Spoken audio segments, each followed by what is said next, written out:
Well, we're in transition season here in the Valley, and that means there's an opportunity for 3 different sports for you to potentially get lost in the backcountry or injured. That's why we've got Dan Smith from Vail Mountain Rescue in the studio this morning to give us some good tips about staying safe out in the backcountry. How are you doing this morning? Doing all right. I mean, it could be 4 sports if you count golf. That's true. But you might not get lost on a golf course. Well, pretty hard. You might get the wrong hole. Yeah.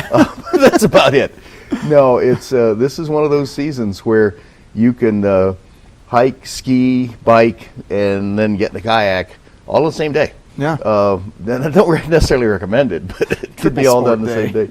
Let's talk about hiking here because we're about to start that. A lot of the work we do is rescuing lost hikers. And most of them now, in this day and time, call in, I'm lost. They call in on their cell phone. And we'll try to get them to look at their cell phone and find the numbers that begin with 39 and 106 and read those numbers off to me because that's where you are sometimes. Unless it's an iPhone, and you might or might not be there. Yeah. iPhones that need a lot of antennas to work well. Yeah. And in the backcountry, if you got a connection, you probably only have one antenna. Yeah. Androids don't quite need that many antennas, and they're inclined to give you a better position. So we can find out where you are, and then we have to walk you out. Certainly if you're injured or sick or really, really lost, we'll have to put a team in to go get you and walk you out. But many times we can talk you out. Put the sun over your left shoulder, walk downhill. When you hit the highway, don't get hit by a semi. Things like that work. But if you happen to have a compass and a GPS and maps, you're much less likely to get lost.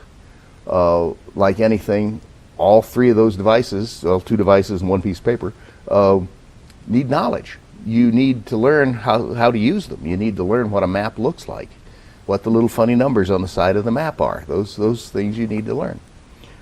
GPSs are wonderful. It's our primary tool for navigation, but GPS batteries run out. And yes, you're carrying a pile of batteries in your pack, but you used them up to your headlamp and you never replaced them last week, and now they're old and dead. The compass, not so much. You really don't have a battery with that thing.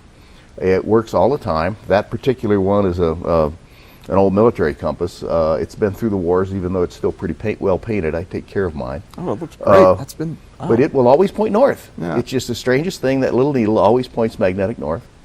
And if I know where north is, and I have even a rough idea where I am on the map, I can get out. With that compass, if I can see 2 mountaintops and I recognize what they are, if I can see Mount Jackson or I can see Holy Cross, I can tell exactly where I am by shooting what's called a back azimuth or a resection. Both terms are the same. From those peaks, and I get across where I am, that works fine. The other thing, I'm probably on trail. I only need 1 bearing. And where that cuts the trail, that's probably where I am. It's nice if I know what trail I'm on. We run into some people that think they're one place and they're in fact another. Especially tricky right now, given that not all the trails are fully melted or uncovered. And they're muddy and they're slippery and they're real easy to get hurt on.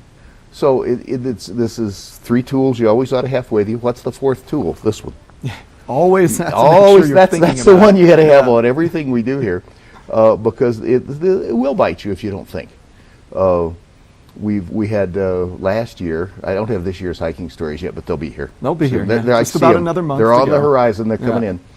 We had a mother and daughter who were scared by a bear, and so they ran. And the bear can't outrun you if it chooses to. It usually won't.